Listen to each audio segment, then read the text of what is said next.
And finally, new rule. Stop saying that Whoopi Goldberg getting yanked from The View right after she attacked me on The View is karma. There's no such thing as karma. Sorry. Sorry, but life is random. The only word to describe it when a big game hunter gets trampled by an elephant and then eaten by lions is hilarious.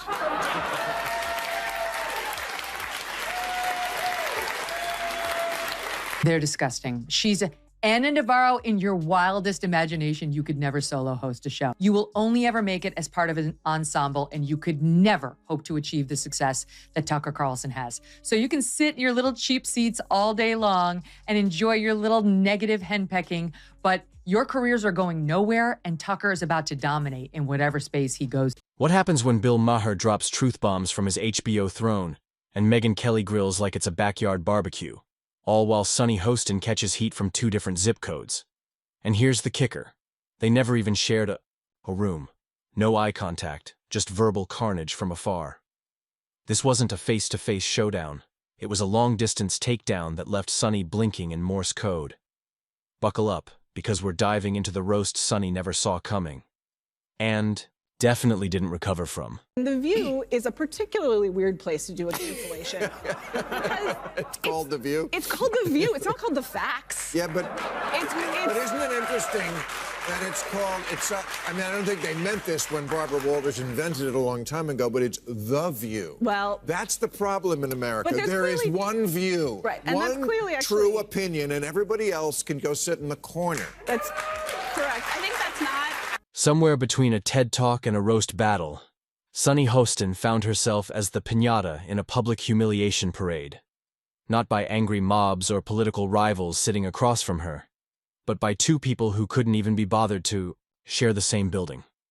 Yes, Sonny just got ethered from opposite ends of the ideological spectrum by Megyn Kelly and Bill Maher, each serving up a gourmet long-distance takedown. No studio lights, no shouty crosstalk, no finger-pointing. Just surgical mockery launched through Wi-Fi. I want to talk about Whoopi Goldberg because I got so many texts this week because she attacked me the week before. Sure. So she was, everybody was like, oh, Bill, I get you're enjoying the karma. First of all, I'm going to talk about this at the end of my show next week, teaser. But there is no f***ing thing as karma, okay? Get over that. Whoopi attacks me on a regular basis. She says stupid shit on a regular basis. They just happen to coincide. But can I just... And just when you thought Bill had hit peak sarcasm, he pulled off a full acrobatic backflip into pure satire. Picture this. A man casually sipping from a mug while unleashing a psychological MRI on Sonny's entire personality, all without so much as a wrinkle in his suit. The roast was so precise, it could have doubled as a biopsy. He didn't just target her tone, he deconstructed it like a TED Talk hosted by someone who's been allergic to sanctimony since birth.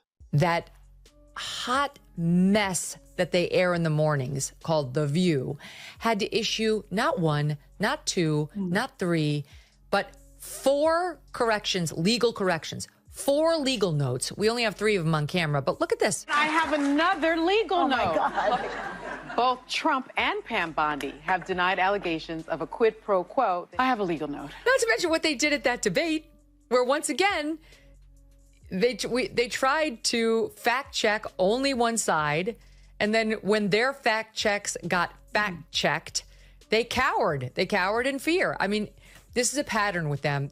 Sonny, of course, had no idea. Sonny, of course, had no clue the roast was simmering until it was already flaming hot and served. First up was Bill Maher, America's favorite cranky dinner guest, riding the wave of an old-school liberal who can't stand modern liberals, like it's his personal therapy session. With his ever-lurking smirk of exhausted intelligence, Maher launched into one of his signature tirades about the stench of sanctimony hanging over liberal media.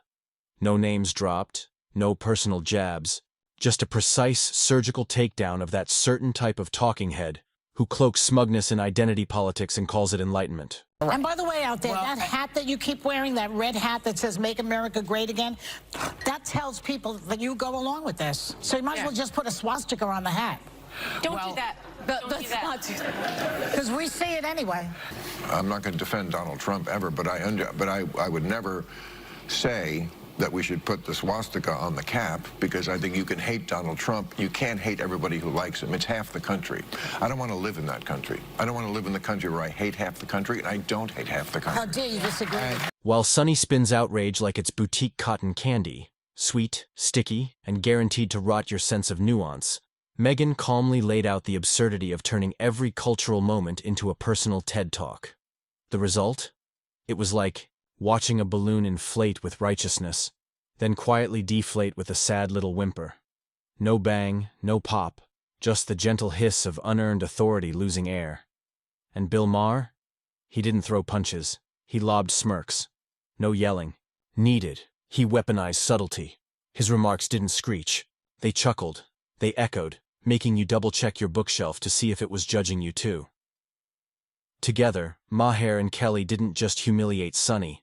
They gave her a masterclass in how real satire doesn't need volume to leave a mark. It just needs precision, poise, and a wickedly timed eye roll. With the grace of a surgeon and the glee of someone who's been waiting way too long to unload a truck full of truth bombs, Megyn didn't just pull the curtain back. She yanked it down and set it on fire for good measure. Her commentary wasn't a polite disagreement. It was a full-blown forensic takedown. CSI style, minus the gloves and with way more hairspray. And then you get this little lecture from, forgive me, those bitches over at The View. I'm a Christian girl. When something like this happens to you, like this assassination attempt, and you say something like God was watching me, that is a very unchristian thing to say because it's very narcissistic. What? Well, God was watching me and not watching them. There's something very disturbing. Not what he said. I should have pulled the plug on that mic yesterday.